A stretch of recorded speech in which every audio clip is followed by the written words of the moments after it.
Hey guys, Sam Newell here. I'm really excited for this interview. Neal Weichel, I'm really excited to be with you and talk about success, talk about a little bit about investing, but mostly how you've become a top producing real estate agent and maintained that for over 30 years. Yeah, thanks, Sam. Appreciate your time. Yeah, appreciate yours. So guys, Neal has been, as I just mentioned, in the business for over 30 years. You've sold over 5,100 homes here in the Santa Clarita Valley. Almost $3 billion in transactions in that time frame. And then one thing that you and I were just talking about is the Luminary Award with RE/MAX, which means you've been over 20 years with RE/MAX and over 20 million in commissions to you. So gross commissions. Yeah, I mean, I only mentioned that, we're sitting in my office and I don't have a lot of, awards or plaques or stuff. I'm not a big fan of that, but I have one and it's that one. And the reason why I have it is because I think it speaks to consistency and commitment. When I got it, I was one of, I think, maybe the first 30 people that got it. So I felt, kind of special about that. But honestly, what it really recognized, I felt, was commitment, right? Was the ability to, write a plan, stick to it, and wow, 20 years later, look at this.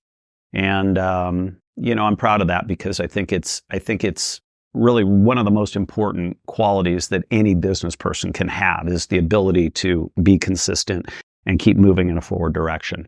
Because it isn't easy always, obviously, Sam. I was going to ask you, what was the most important part of your success? And I'm sure you've read The Compound Effect.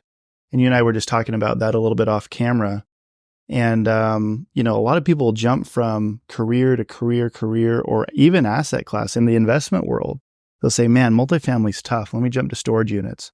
Man, storage units, those are tough. Let me go see if I can raise money for Airbnbs because it's the exciting thing, or they get burnt out or they get bored. And so let's talk a little bit about consistency and what that really has meant to you in the last 30 years. Well, in my first years in the business was really tough. You say those numbers and I'm like, wow. Because, I started, my average sales price was $165,000, right? Now today it's a little over $1 million. And the business was the first 7 years I was in, it was declining, right? I started in 1991 and all we really knew was, hard negotiations. We had earthquake in the middle. We had all kinds of natural issues to deal with that just made it was like pulling teeth to close an escrow. And yet at the same time, I was young, I had a lot of energy and I was super committed. Fortunately, I had really good coaching. And I really just wanted to continue to improve.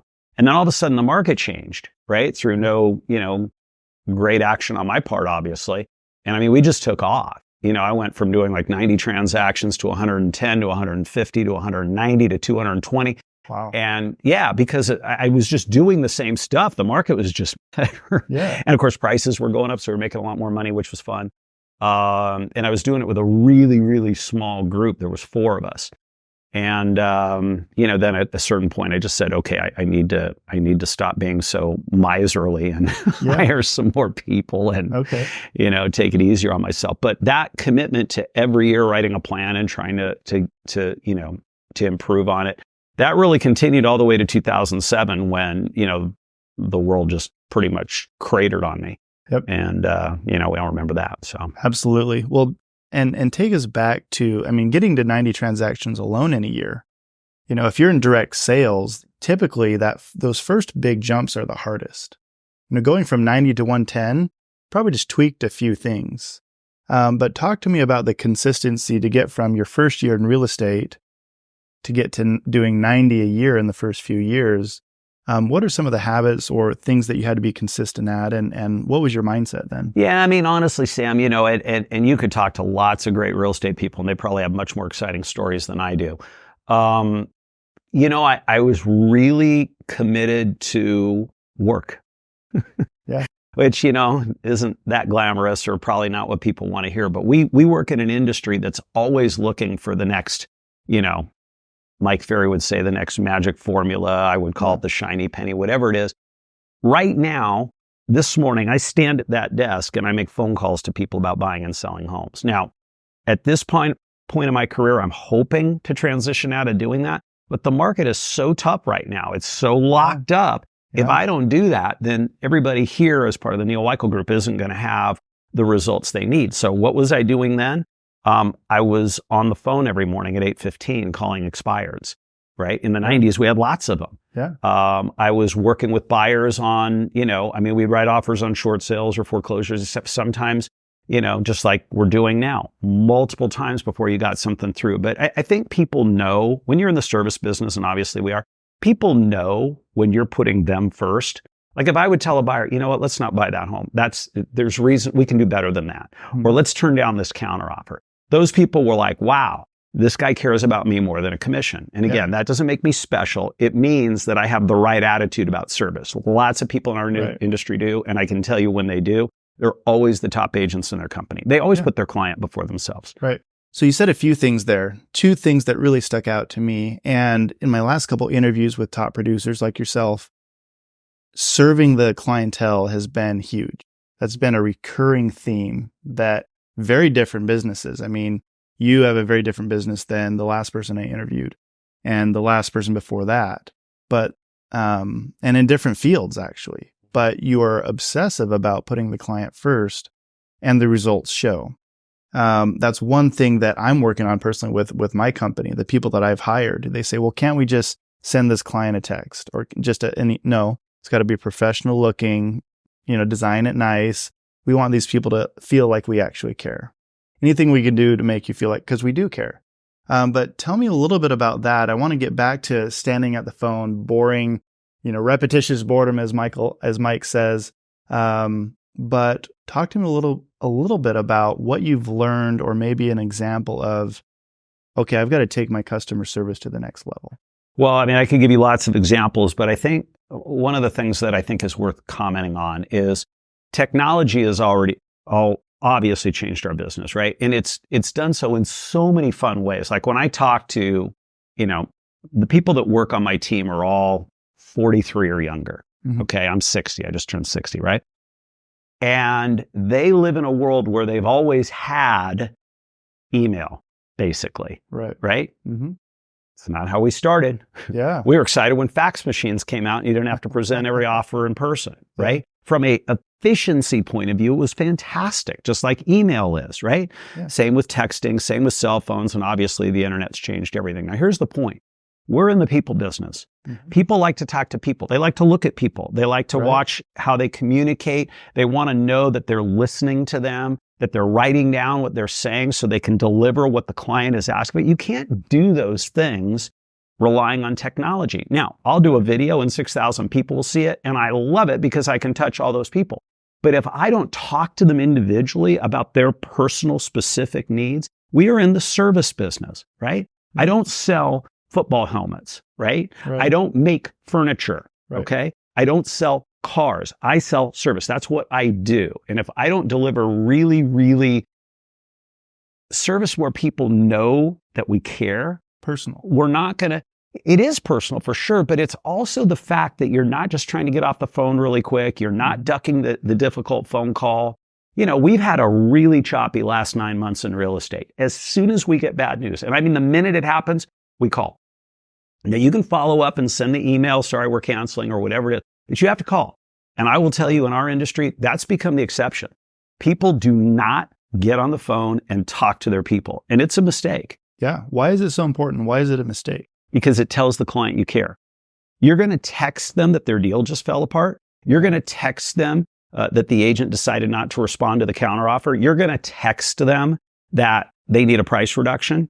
I'm not saying texting isn't great. We text all the time. I'm saying that for the important stuff, it's got to be direct, like we're doing right now. Yeah. You got to talk to them. I agree. And it's funny because I had a little battle with one of my employees, and he was in charge of specifically calling all of our investors, telling them about certain things that were happening. And he's like, oh yeah, I contacted them. I said, well, was it a call?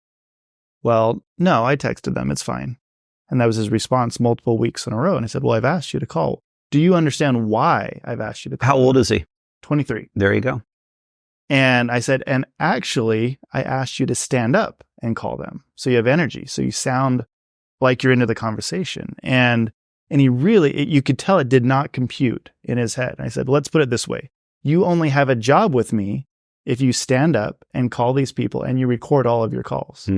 And so I agree with you 100%. There is I've dealt with it with my teams. It's a lost art of communicating and getting on the phone, not just sending a text or an email or whatever it is. It makes a big difference. Well, okay. So I'm not amazing at it myself because I'm so busy, but geez, it's important. Let's call it what it is, Sam. It's just laziness. That's all it is. It's just laziness. And the last few years up until last, May, if you sold real estate, which obviously is what I do, it was very easy to let the business come to you. It was you had multiple offers. You just chose, the lowest hanging fruit, the best. Yeah. It was very easy. This is completely different right now. And because we're going to have a lot less transactions in this country this year, there's a lot of agents that are going to wake up in June, July and go, uh-oh. On January 2nd, my business plan was for 90 days. That's it. And it was all based on taking listings because I knew that if that didn't happen, it didn't matter what else I wrote. Right. Now, is that fun or sexy or exciting? No.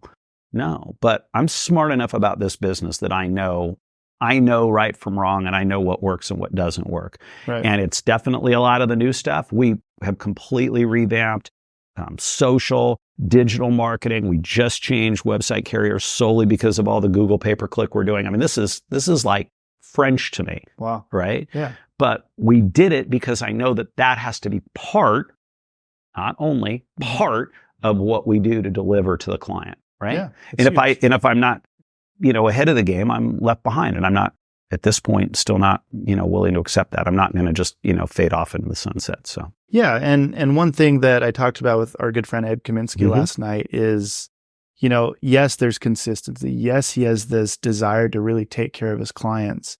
But one thing I've also noticed between you and a number of the other top producers is you also have a competitive drive to continue to improve. So last year you did great.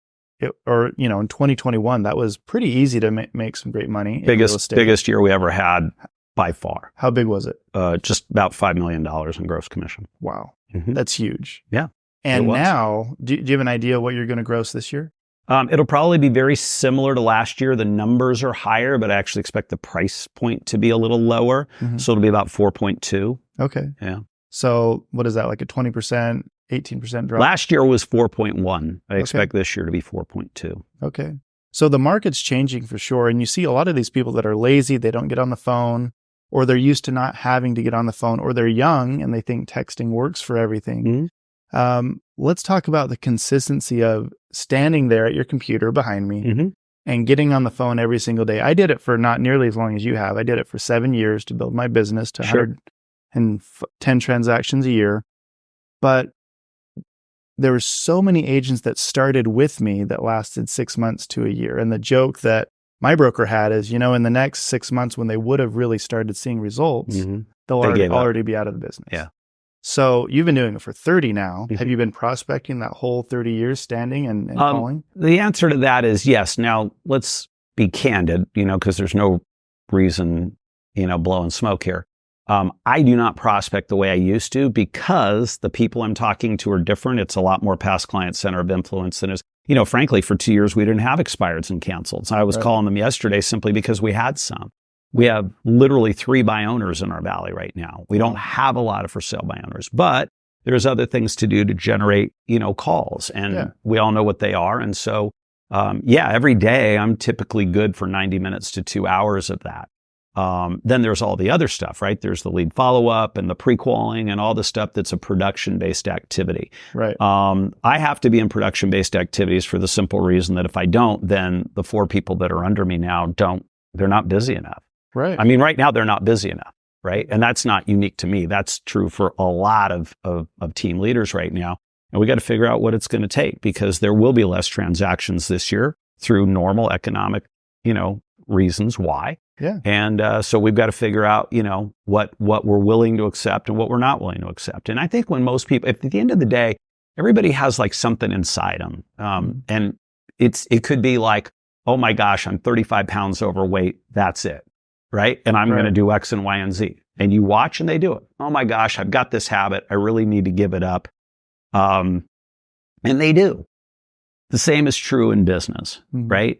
Like, I'm not doing enough of the productive activities. What do I need to do? If they got a coach, they can get with their coach.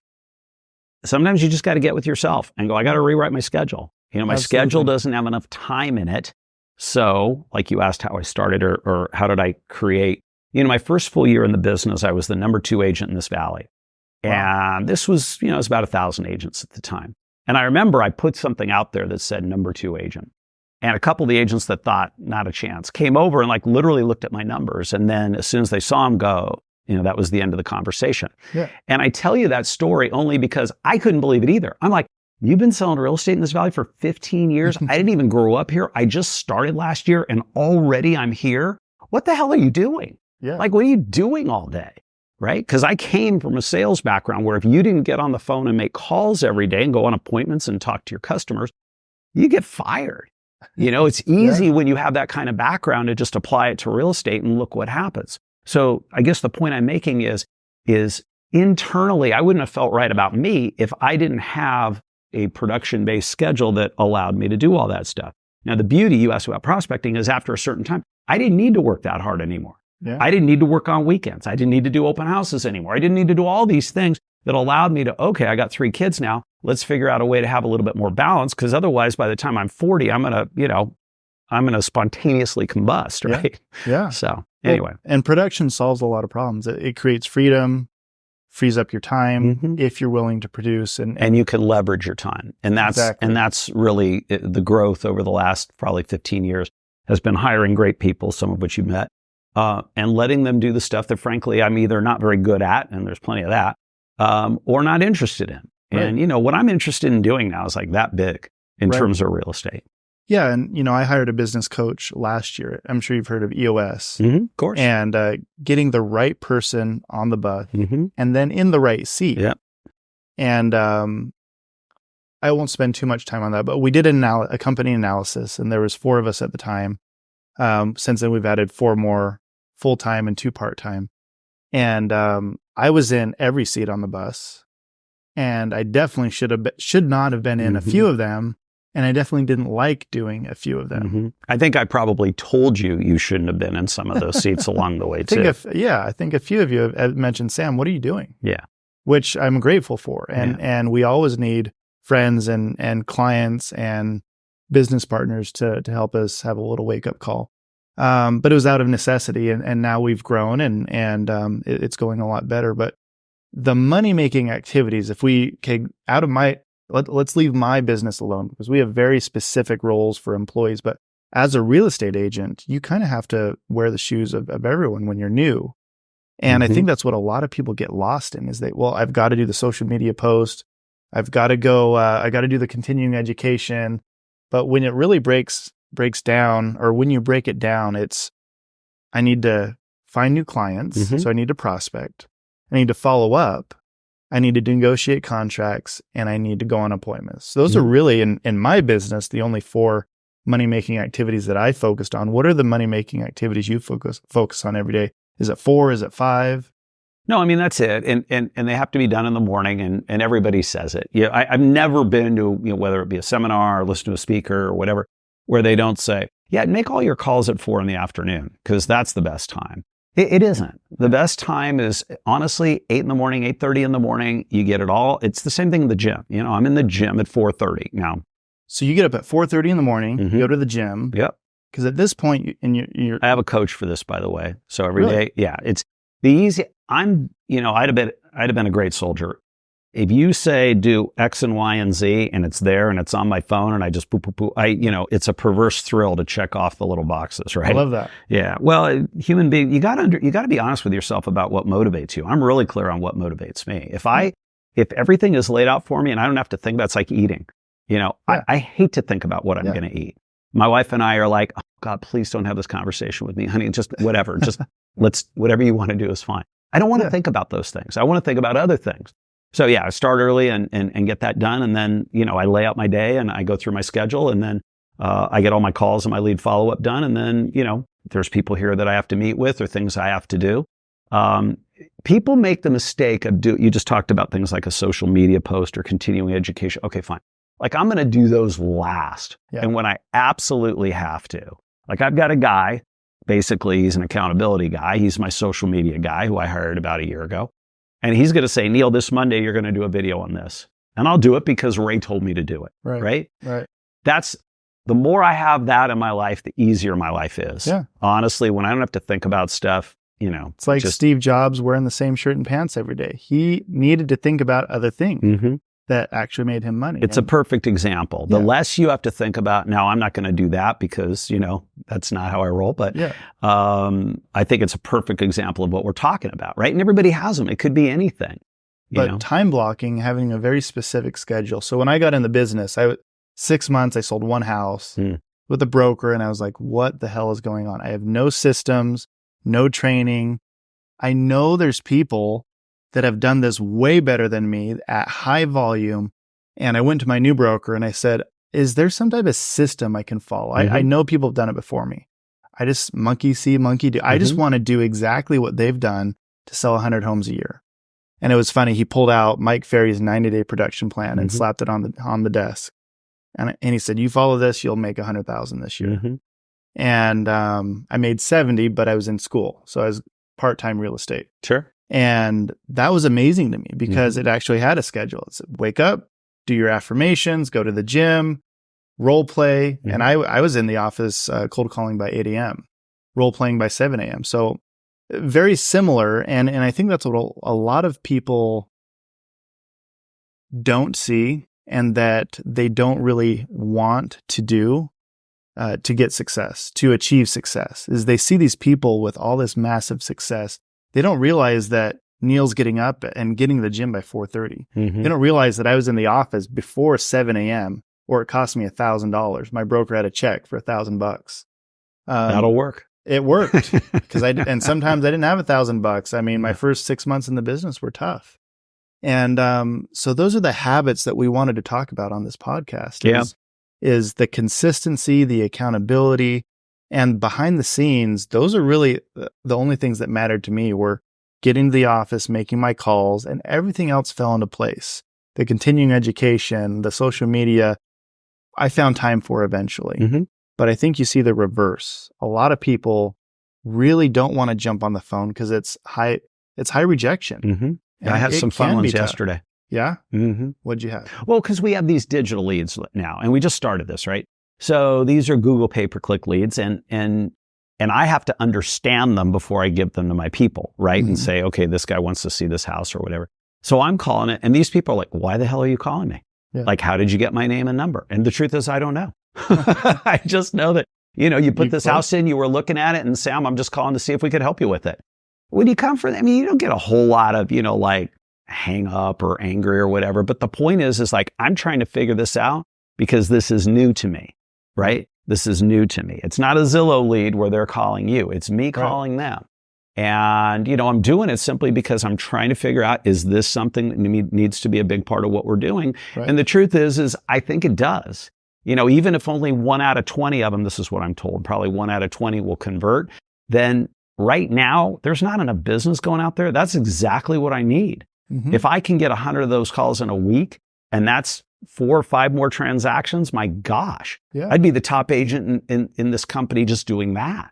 Wow. Forget all the other business. I mean, we're going to be down as a country probably between 20 and 30% transactionally this year. Right. And a lot of us, I could take the next year off if I wanted. Right? We're talking about our friend Hal Swayze taking a year off, right? Yeah. This would be the year. It'd be a great year to do it.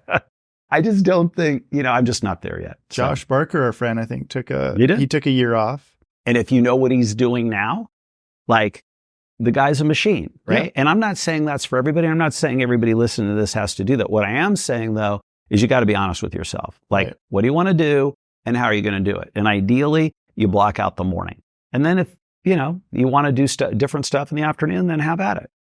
You've already got your work done. Absolutely. Absolutely. Well, talk to me a little bit about accountability and, the people we spend time with. I feel like really held me accountable because a couple times a year I would go to the Mike Ferry retreats and I'd get up the courage to come talk to a Neal Weichel, an Ed Kaminsky, a Hal Swayze, a Michael Young, The first few times I was so scared because you guys were up here. And I feel like some of you still have that respect. Maybe you're not scared, but you respect each other in a way because you are all so good at what you do. Would you say that's a big contribution to your success, spending time with other really big thinkers like a Josh? Are you competitive with these individuals, or is it more of a respect thing? Yeah, it's funny. It's a good question because in a way, like I'm as competitive as just about anybody I know, right? Yeah. Like you're looking at this or that, or, there's sports stuff around the office. I'm a sports nut. There's two things that I love, music and sports. Those are the things that take me away. And the people that you're talking about, and there's literally hundreds of others, when I meet with them, for whatever reason, I don't always feel like I'm competing against them, which is unusual because in this valley, I feel like I compete against everybody. Right. And, I've been the top agent for a lot of years in a row now. And if that ever were to change, it would really tick me off. Like a couple of years ago, somebody was very close. Yeah. And I got with it was the year my mom died, and I had kind of a rough year. Yeah. And I came with my staff and I said, that's never going to happen again. Right? It's never going to happen again. If it does, I'm done. Okay? Wow. I'm done. If I can't be at the highest possible level, then I got to go do something else. Yeah. Right? So for some reason, I really enjoy those people. Like I'm always paying attention to what they're doing. Like some of the stuff that some of the people you mentioned have done is really remarkable.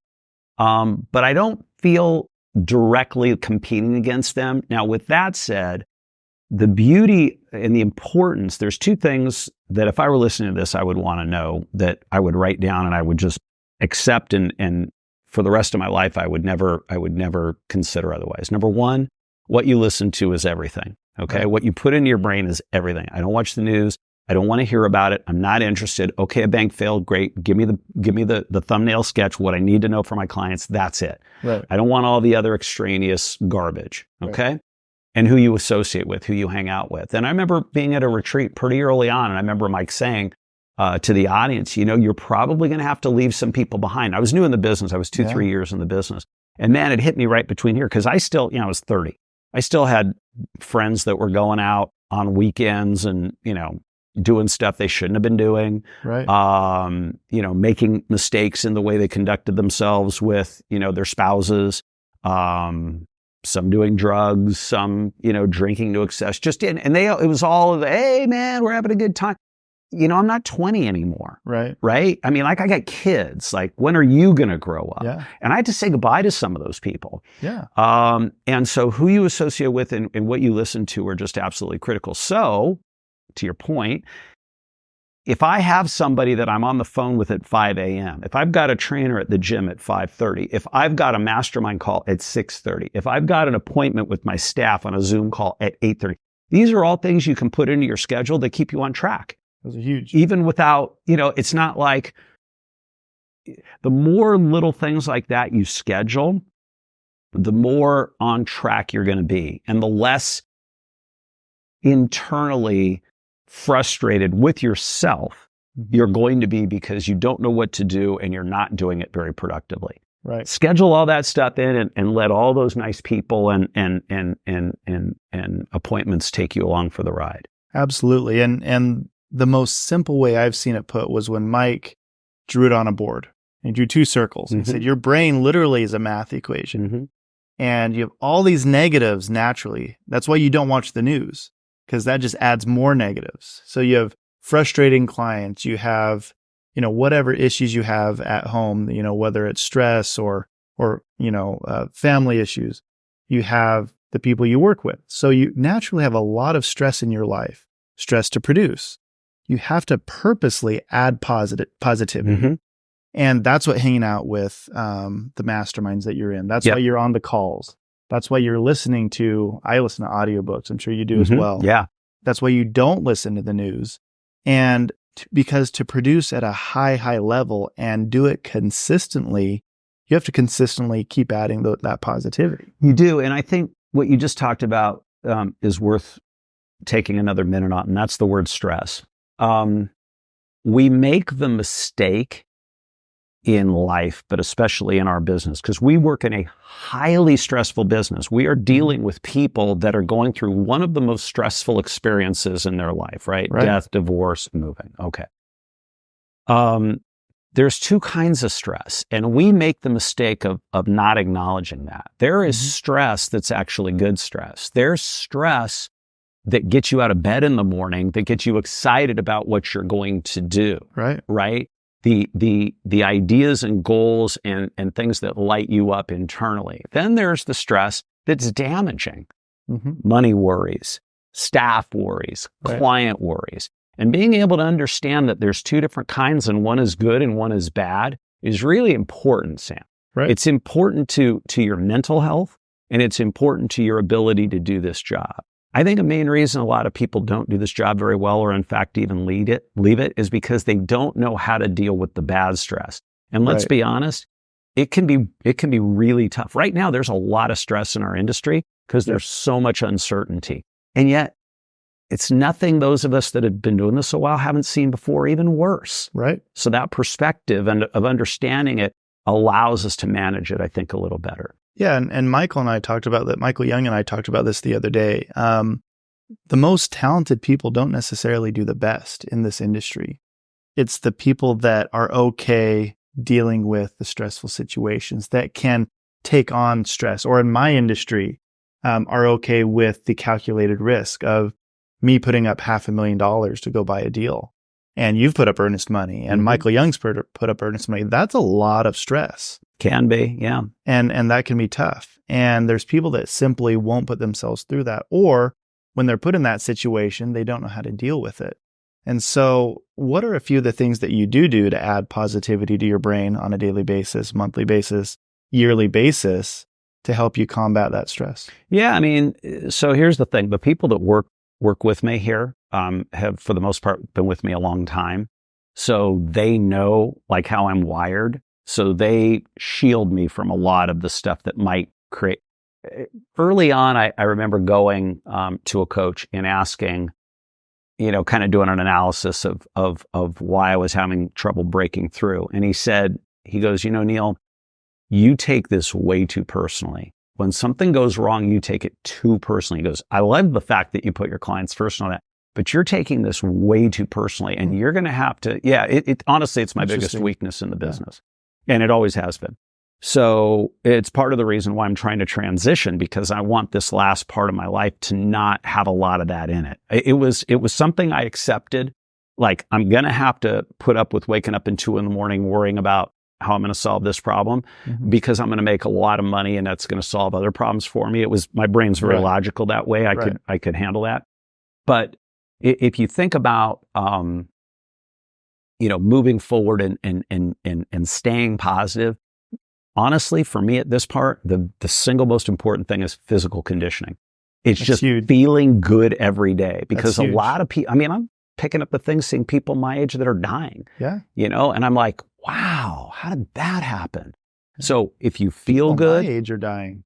If you feel good and your health is good. So I did something, every decade I write something down. So before I turned 50, I wrote a plan to do a certain amount of production, to make a certain amount of money. And before I turned 55, I said, I want to invest in all this stuff because I haven't been investing in enough real estate. Before I turned 60, about 5 months before, I said, it's not business, it's not money, it's not anything related to that, it's all health.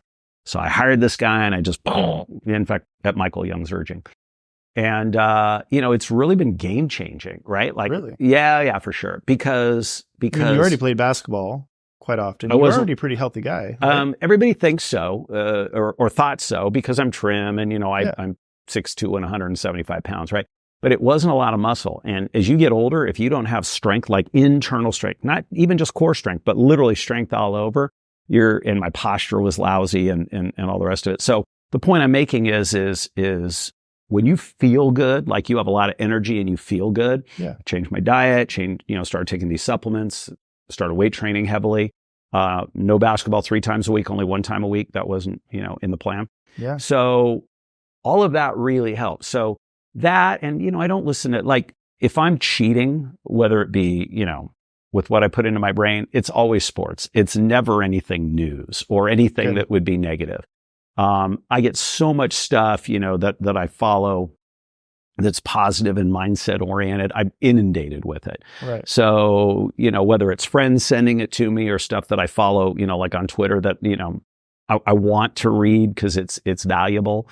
So there really isn't anything that goes into my brain for the most part that isn't pretty positive. Then it's about the people. Fortunately, I got a great wife, 35 years. I've got great kids. I got great team. So, and if I didn't, frankly, I'd replace them. Yeah. Absolutely. So, well, and the physical is really interesting, an interesting aspect. I knew that about myself.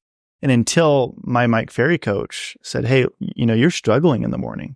I can tell you're not working out. I said, nope. I roll out of bed. I get to the office barely by 8 a.m. and I start calling. He's like, nope, got to get to the gym by 5:30. So I had a new accountability, not only to get to the office by 7 a.m. to start role playing, but to get to the gym by 5:30, or is $1,000. And you had to get up earlier probably, right? I had to get up a lot earlier. Yeah. And so for 4 years, I was no blizzard in Utah, speeding to the gym. I had to get there by 5:30 and text him a picture. And that changed everything. I actually met and started working out with the #1 home builder in Utah, which completely changed my career.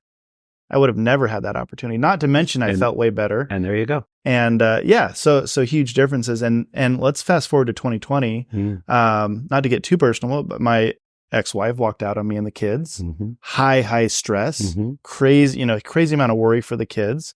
I also closed on $40 million in 4 different properties that next month, and grew bigger than I ever thought I would grow on the multifamily side. And I sat there and I said, how the hell am I going to handle this? This is too much to handle. And the one thing I knew is I had to work out, because there's a huge amount of stress you can relieve by working out and being a healthy person. I was playing basketball 4 or 5 days a week. I wish I could. I didn't knock anybody out, luckily. Like I was pretty high strung during that time period. And but just the exercise itself was enough for me. It's stress reducing. It's massively stress reducing. So go back to what you just said though. So now that you have some perspective on it, right? Yeah. Think about that year. Think about all you went through. Yeah. Right? If you'd have known you were going to go through all that before it, you might have told yourself, oh my gosh, I can't do all that. I can't handle all that. I can't work that hard. I can't produce that much. But once you've done it, don't you now look back and go, yeah, not that big a deal? Yeah. I mean, it was not fun, but I have a blueprint of how to get through stressful situations. But the point is think about all the stuff you handle. I'll use a silly example. So I don't work on Sunday. So Monday when I come in, there's usually a lot to do. And yesterday I had a guy who was watching me do my job, right? So we go and we pound phone calls for 2 hours and 15 minutes. When I do that, I have so many emails packed up. I have so many calls ready to return. I have so much. Then I had a guy come in to do a presentation to the office on self-defense. Then I had an appointment with a client whose home I'd already listed to schedule the photo shoot and get ready to show it. Then I had a listing appointment. By the time I got back at 4:30, there was like what would have been the equivalent of 5 hours worth of work waiting for me. Yeah. I got it done in 90 minutes. Wow. Right? This is the point I'm trying to make to you. And what I think you maybe experienced in that year is you'd be amazed how much you can do if you would just go do it. Right. Right? Now, is today going to be as busy as yesterday? No. I'm taking an hour to sit down with you, which is unusual for me. But the point is that's what's possible. You don't have to do it 5 days a week. Try doing it 2. Right. Right? And you just, so that's my experience. And frankly, when you are that busy, in a way, it's stressful, but that's good stress because you're constantly energized by the fact, wow, look at all the stuff I'm getting done today. Right? That's your interior brain telling you, man, look how good I am at doing this. I'm capable. I'm on track. Look at how, okay, I'm on my plan. I remember talking to Josh Barker about this. He was doing 3 listing appointments a day for like a year. Wow. And at the end, he was exhausted. And I said, I'll bet you were. And I said, but think about how many people you talked to, how many appointments you went on, how much business you generated in that year. I said, you're not the only person that could do that. I said, you're just the only person that was willing to do that. Right. And he said, yep. Because That's he was. Huge. I don't know anybody who's ever done that. I met thousands of great real estate people. I mean, the guy went out and took 400 something listings on his own for goodness sake. That's amazing. That's huge. But what you said was really interesting. Once you've done it, it really is like, oh, wow, I did that. It ain't That's no big amazing. thing. Well, and here's another story. So in 2013, I don't know if you knew Carlos Heron from the Mike Ferry organization, but fantastic coach. He said, Sam, I feel like you need to make $1 million a year. And I said, bullshit. I'll never make that much. Mhm. Grew up poor. Like, I'm happy with 100,000. Most of us did, by the way. And yeah, most of us do. And then my broker, God bless him, said, Sam, you were going to make $1 million someday. And I was like, auto rejecting all of this. Then I just started writing at the top of my notes every Mike Ferry event I went to, make $1 million, sell 100 homes by 2018 is my 5-year goal. Good for you. And the point I want to make is you didn't just jump to 300 homes sold a year, 200 homes sold a year. You didn't jump to 90 homes sold a year in your first few years. No. You took some action steps to get there. It took a while. And there's very specific things that you did to make it seem easy going back and looking at it. You're like, oh yeah, that wasn't too tough. But you put a plan into place that said, I'm going to do this, this, and this every day. And then I'm going to get to my plan. And so that's what I did. And I said, I'm going to prospect from 8 a.m. to noon every single day. Mhm. I'm going to go home, visit my baby and my wife. And I'm going to go back and I'm going to work till 8 or 9 Mhm. every day. And I did that 5 to 6 days a week, every day for years. And in 5 years, I hit my goal. I hit 7 figures, which Good was for you. amazing. But the year I hit 7 figures, it wasn't that tough. It was fun. I did it. I actually did it by July of 2018. Congratulations. And thank you. And you've done way bigger numbers than that. And when the year's done, I'm guessing usually you're like, wow, we did it. You know, it doesn't seem that hard, but every year you put a very specific plan into place with very specific action items. Mm-hmm. Yeah, I write a business plan every year, and it's usually a page or two. I don't like long because you get lost in the minutia. Got to be simple. It's got to be actionable, and Right. actionable is usually 3-4 bullet points. 4 or 5 things you're going to do to make it happen, and then reviewing it quarterly. Yeah, So- that's you reviewing it and having accountability to Mhm. actually get it done. Accountability is the single big look. If you're avoiding it, it means you need it. It doesn't matter. Like I went when COVID hit and they shut down the gyms. I stopped working with a trainer, and I wasn't really working out that hard with her anyway. But for 2.5 years, I didn't lift weights at all. Wow. Like, yeah, I was doing yoga at home and playing basketball and doing, I was okay, but my strength just went way down. And I realized it. I looked at myself in the mirror and I go, my friend calls it skinny fat. I was skinny, but I was flabby. You know what I Yeah. mean? And I just thought, this isn't going to get me from 60 to 70. Right. Right. And that's accountability. A mirror is accountability. So what do? You create a situation where you're not going to be able to get out of it. Right. Right. Like having a guy sitting there watching me make calls yesterday means I'm going to make those calls. Right. Right. Or a trainer waiting for you at the gym means, or $1,000 check if you're not, it's all the same stuff. Yeah. So if anybody were like thinking, well, how do I do this? Whatever this is, right? You got to create accountability around it or it won't happen. And It's allow like- yourself to be held accountable. For sure. Well, That's sometimes the hardest thing. I think once you have, whether it be a coach or a training buddy or, my food shows up now here at the office, right? So I don't have to think about it. Mhm. And that makes it easy to eat the right stuff, right? That's awesome. Yeah. One thing Ed and I talked about, and I probably want to end with this because we've got a very short amount of time. He talked about difficult clients. Mm-hmm. And I've had some really difficult clients. Mm-hmm. I don't sell a lot of real estate anymore, just a few homes a month. But on the multifamily side, I've had situations that are really tough that I felt like weren't my fault. And specifically, we were remodeling this apartment complex, and a few people didn't do their job, and I was really frustrated. And Ed was talking about, he felt like there was an unfair situation that just it wasn't his fault. But I think what the best people do is they look at the situation and still, how can I improve? Mm-hmm. What can I learn from that situation? Most people won't allow themselves to be held accountable like that, or to even have the perspective of what could I have done better? What can I learn from this situation, and where can we improve? And there's been a few situations where I said, you know what? No, we're going to create this. That partner was supposed to do this. I'm just going to do it for him. So the next time this comes up, I say, here you go. We've got the system built. We're good to go. Mm-hmm. And that's what we did. And it's completely changed my business from complaining about people not doing their job, Mhm. complaining maybe about a client that's unfair, to just saying, I'm just going to handle it. And So I'm kind of curious, do you have an example of maybe an epiphany you've had working with clients, or something specific that new agents can take and say, wow, Neal does this with his clients, or Neal does, I think a lot of the new agents I've been talking to, they get frustrated with their tougher clients, Okay. or they get frustrated with maybe how hard they have to work to find leads. So what are some things that you've allowed yourself to be held accountable for, or that you've had to hold your team accountable to do? I could give you a number of examples of, you have to decide how you want to work this business. And I'll give you an example. I had a client, a neighbor of all things, and she had a home. She was going through a difficult divorce. And we had some issues with agents showing the home. And she said, Neal, I want you to be here for every showing, which I understand why she asked that. And the truth of the matter is, Sam, is if I was there at every showing, there would have been no problems. And frankly, probably I would have done a better job helping the buyers walking through with their agents. And this was an epiphany for me, because I made a decision right then and there.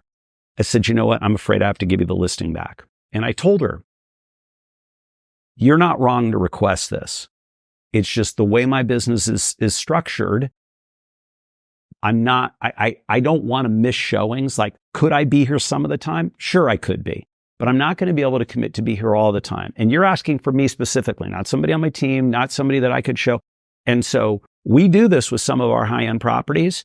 And frankly, it's a big stress and thing to navigate. Yeah. So the epiphany I had was, you have to be willing to tell people how you run your business and what you can and cannot do. And it's really hard for agents sometimes to do that, because the truth is you can't be all things to all people, right? I remember when the REO business hit, and a lot of people, myself included, felt like if we didn't go into that business and try to get those listings, 88% of my valley was either short sale or foreclosure. Wow. 88%. This is why 2007 was such a tough year. And I made the decision, if I don't get some of these lists, well, in hindsight, because I thought it was going to go for a long, long time, maybe 10 years, that's not, did we do it and do it well? Yeah, we did. But that isn't us. Right. We're much more about helping the person buy their first home, move up to the larger home, retire out of the area, right? Whatever it may be, the personal level. Right. We're not REO specialists, right? It's not our niche. Just like I can't do certain things for certain people. So I think understanding where you want to position yourself in doing that, and then doing it really well, you'll be fine. That's huge. Yeah. That's huge. It. Well, let's end with this, Neal. And I don't want to talk about it too much, because I think what we've had was fantastic. So thank you for this. But as far as investing advice, you're very well invested. You've been very smart with your money over the years, and banks are failing right now. It's a crazy market. We have banks failing, crypto companies failing, and stock market plummeting. What investing advice do you have? And it doesn't have to be multifamily, doesn't have to be real estate, maybe just a principal, but someone making great money that wants to place their money in something that's a little bit worried about what to get into. What has served you well over the last 30 years? I'll make this as brief as I can, because when I was young in the business and finally starting to make some money, I didn't really know what to do with it. And so I went to the guy who set up my retirement accounts, and I basically trusted him. And with no hesitancy, there was he did everything fine. But what I thought in my brain, because I had seen 7 years of foreclosures and short sales and negatives, real estate is bad. Don't invest in real estate, because people lose their homes, and it's scary, and it's high maintenance, and it's going to take a lot of my time and energy. And so I put all my money into the stock market, and then we had Y2K. And so that was there's lots of little lessons that you'll get. And at the end of the day, the key thing is to diversify, right? Yep. Don't put all your money into multifamily. Don't put all your money into real estate. Don't put all your money into stocks. Don't put all your money into fixed assets. Don't put it all into any one category, right? Right. Have the ability that if one sector is doing really well, great. But if one sector is doing poorly, all your eggs aren't in that basket. And I gave that advice on a Think Big call, 10, 12 years ago. And it was astounding to me how undiversified the group was. Oh, yeah. So I think there's that. In the last few years, I've gone heavily into real estate to catch up, and now I'm probably a little overweighted in real estate. But because of the amount of money we make, I need it for the write-offs and I need it for other reasons. And the truth of the matter is these are long-term investments for me anyway. So if the market were to adjust or correct, I don't care. Just like I don't really care. Like I don't follow my stock portfolio, and there's a lot of money in there, right? Yeah. If I did that, I'd drive myself crazy. I know that just like we talked about before, if you have certain work habits over time, you will grow and have a great business. It's the exact same thing with investing. If you don't let the value of time work for you, if you try to, last thing too is, because you mentioned crypto, I'm never going to invest in something I don't understand. I had some really dear fraternity brothers come to me and say, hey, we're starting this vodka company. I know there's a lot of money in alcohol, right? A lot of money. I said, I don't really understand it. And they weren't asking for a lot, couple $100,000, maybe $300,000. Yeah. I said, but I'll support you. Now, that company has taken off. Okay. It's done great, but I don't regret not investing because I don't understand it. Yep. Right. I understand real estate enough that I feel comfortable doing it. I understand the equity market. I understand fixed income instruments and those kinds of things. So that's my thought is don't go off into something that sounds, like speculative, but maybe flashy. Not if you don't understand it. Yeah. Warren Buffett said the same thing, by the way. So there you go. Somehow I must have read that. There's certain asset classes that he will not invest in because he just doesn't compute for him. Mm-hmm. And the other big thing that you said without saying is don't be greedy. Stop trying to make all your money up front. Investing is a marathon. You really have to, you said if you looked at your portfolio, you'd go crazy. You looked at it every day. Yeah, especially in the last 6-7 months. Yeah, but guess what? In 3, 4, 5, 6, 7 years, it's still going to be up. Exactly. And with the multifamily, what we buy, it's still going to be up. It's still going up. And I think the reason a lot of people were throwing money in things like crypto is they really wanted a really big gain. They wanted a quick buck. It's about a quick buck. Oh my gosh. I don't want to get left behind. Fear of missing out. I want a quick buck. That typically it doesn't hold very smart, over the course of history. Some people make money, but it's like the lottery. Some people win the lottery. Most people don't. And some people are going to make it really big in crypto. Most people don't. And so I would say that is probably the best advice I've heard on the investing side is really understand the asset class. Mm-hmm. I understand multifamily really, really, really well. Sure. And I'm not going to deviate from multifamily. I'm also not going to jump into something like a vodka company that I don't understand. That's really good advice. So to summarize, be patient. And that actually is the same advice I think you would give for new realtors, new business owners is you're in this for the long haul. Don't be so tunnel-minded that you're looking at a 3-6 month period, 1 year. You better have a business plan for 3, 5, 10 years. Yeah. And be patient. 3 years for sure. Be patient and stick with the process. Stick with those money-making activities. I would agree. Neal, thank you so much. This has been awesome. It's been very inspiring. Appreciate it. Congratulations on all your good work. Thank you, Neal.